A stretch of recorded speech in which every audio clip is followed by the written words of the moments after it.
오늘 저희는 아인슈타인의 특수상대성 이론에 대해 알아보고자 합니다.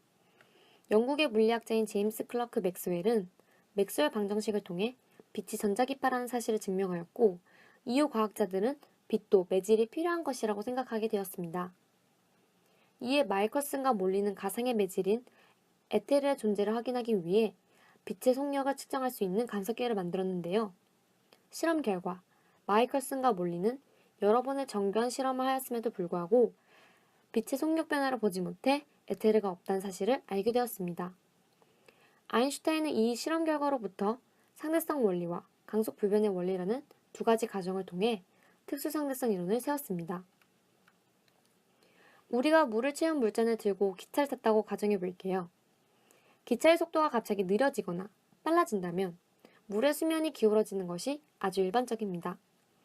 따라서 과속되지 않은 좌표계는 매우 특별하며, 이 좌표계는 관성법칙을 만족시키는 관성좌표계입니다. 이러한 관성좌표계에서는 동일한 물리법칙이 성립하는데 이를 상대성 원리라고 합니다. 아인슈타인은 관찰자나 광원의 속도에 관계없이 광속이 일정하다는 사실을 받아들였기 때문에 특수상대성 이론을 발견할 수 있었습니다.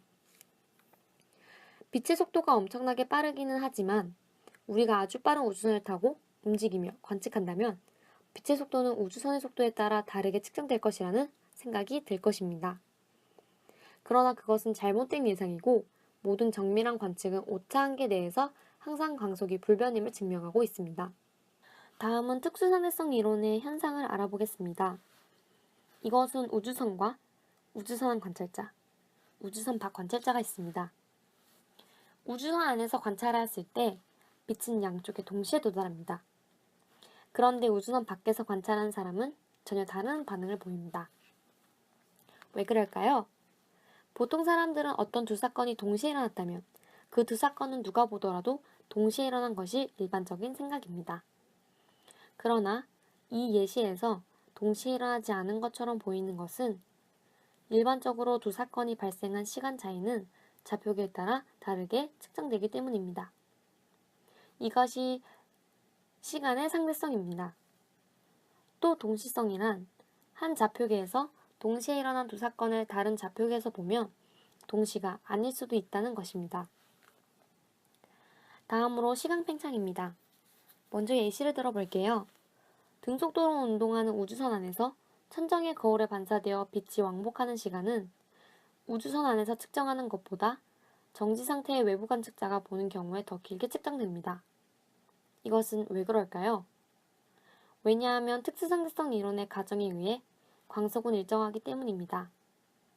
그러하여 시간 팽창은 빛의 속도에 가까운 속도로 운동하는 우주선의 시간을 지면에 정지한 관찰자가 측정한 시간은 우주선 안에서 측정한 고요한 시간보다 길게 측정됩니다. 세 번째 가정을 해보도록 하겠습니다. 민호가 광속에 가까운 속도 v로 움직이는 우주선을 타고 지구에서 목성까지 여행을 한다고 가정해봅니다. 민호가 지구에서 목성까지 이동하는데 자신의 시계로 델타 t의 시간이 걸렸습니다. 달에 있는 은수가 지구와 목성 사이의 거리를 측정하였더니 L5의 거리였습니다. 은수가 민호를 관찰하면 민호의 시간은 느리게 가므로 은수가 관찰한 시간은 델타 t는 속력분의 은수가 측정한 거리가 됩니다. 이 사실을 두고 생각을 해보면 민호가 보기엔 자신은 정지해 있고 목성이 자신에게 다가오는 것이므로 민호는 지구와 목성 사이를 측정한 거리 또한 베타분의 달에서 은수가 지구와 목성 사이를 측정한 거리로 관찰될 것입니다.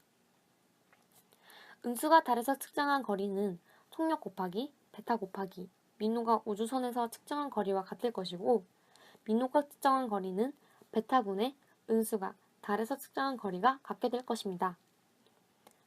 따라서 베타의 수가 1보다 크다고 하였을 때 민호는 지구와 목성 사이의 거리를 은수가 측정한 거리보다 짧게 측정된다는 것을 확인할 수 있습니다.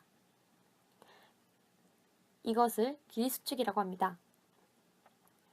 길이수축은 운동방향으로만 일어나며 운동방향과 수직방향의 길이는 수축되지 않게 됩니다.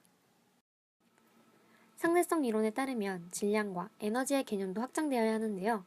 이것을 질량, 에너지 동등성이라고 합니다. 정리했을 때 질량 애민 물체가 가지는 에너지는 다음과 같이 나타낼 수 있습니다. 정지한 물체도 m 곱하기 c의 제곱의 에너지를 가지며 이것을 정지 에너지라고 합니다. 예를 들어 큰 에너지의 빛이 물질을 통과하면서 전자와 양전자를 생성하는 쌍생성 현상을 에너지가 질량으로 변하는 현상이라고 합니다. 감사합니다.